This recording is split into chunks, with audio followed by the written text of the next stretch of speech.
Ang sarap matulog mga gar, ang sarap ng tulog ko magdamag. Magandang morning nga pala mga gar, no? For today's video mga gar, ginising ako ng aking misis para pumunta raw kami sa Daulubao, no mga gar. Siyempre, ano bang gagawin namin doon? Mamamasyal, magkikipagkwentuhan? Hindi. Bibili kami ng mauulam namin mga gar. Yan, pinagpag ko nga pala yung asul na upuan ng aking traktora. Siyempre, bago natin gamitin yung ating traktora mga gar, kailangan punasan natin yan, no mga gar. Ganyan naman dapat ang laging gawin natin sa mga service natin mga gar, no? Hindi lang yung gagamitin mo na lang agad, no? In transition mga gar, no? Napakabilis ng lipad ng aking traktora mga gar. Nandito na nga kami sa Daulubao Palengke, no? Kasama ko ang aking misis. Datapwat subalit may cravings kasi ang aking Tito Red. Gusto kasi niyang ulam is nilagang baboy. So ngayon mga gar, pumunta tayo dito sa bilihan ng isda para bumili ng karne. Parang okay ba yun? Hindi. Dito tayo sa bilihan ng karne, bumili tayong kalahating kilo ng puro laman na baboy kasi gusto ng Tito Ren ko yung purong laman daw mga gar, no?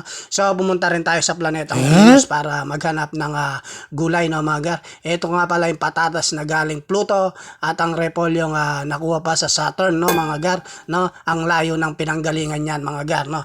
Tapos nung makompleto na ang aking binili mga gar, dinouble check ko, no? Kailangan bago kayo umalis sa pinagbilan nyo, double check nyo yung binili nyo kung nandyan ba lahat, no mga gar. Baka pagdating sa bahay, doon nyo palang makita na may kulang pala, no? Mas maganda yung naninigurado. So ngayon mga gar, paalala lang, no? Pag nasa highway kayo, tingin sa kanan, tingin sa kaliwa, tingin sa kaliwa, tingin sa kanan. Dapat i-clear mo yung daan mga gar. Mamaya may mabilis pala o maharor na sasakyan. Bam!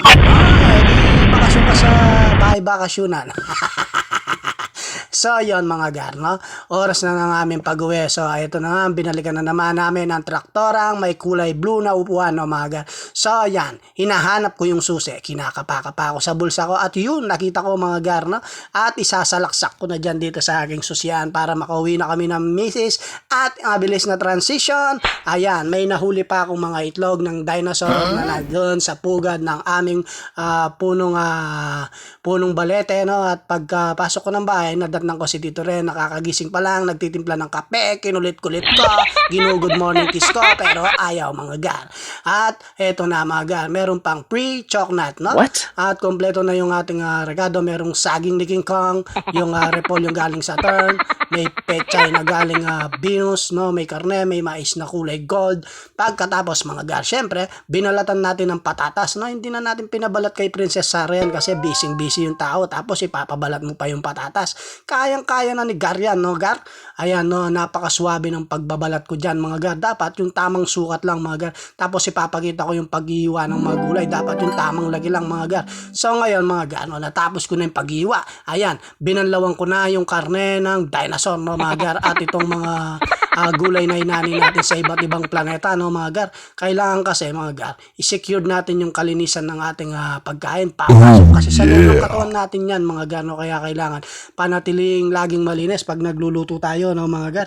Banlawan ng mabuti ang ating mga lulutuin mga gar. So yun na nga mga gar, no? Sinalang ko na yung ating kaserolang galing pa sa Planet Namek. Hiniram ko kay Master Den yan. Tapos nilagyan ko ng 17 nunal ni Thanos, no mga gar. Nilagyan ko nga pala ng buyasi din yan. Nung kumukulo-kulo na yan mga gar, unang kulo, nilagay ko na ang patatas na hindi ko na pinabalat kay Princess Sarah at ang golden corn, no mga gar.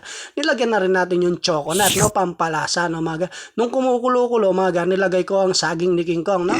Tanghalian niya pero hindi niya alam, inumit ko. Nilagyan ko na nga minatigas na tubig dagat para may konting alat naman, no mga gar. Nung sinilip ko mga gar, ayan, nagbabadya na naman yung ulan. Napaka bagay na bagay talaga niluluto kong nilaga, no mga gar. Nilagang mahalaga dahil may halaga rin ang ating nilaga na talaga naman napakahalaga. Puro gaga, Lady Gaga, no. Yun mga gar, no, siniksik ko ang gulay, no. Talagang siksik liglig sa gulay ang ating nilaga, no. Masarap kasi yung nilaga mga gar.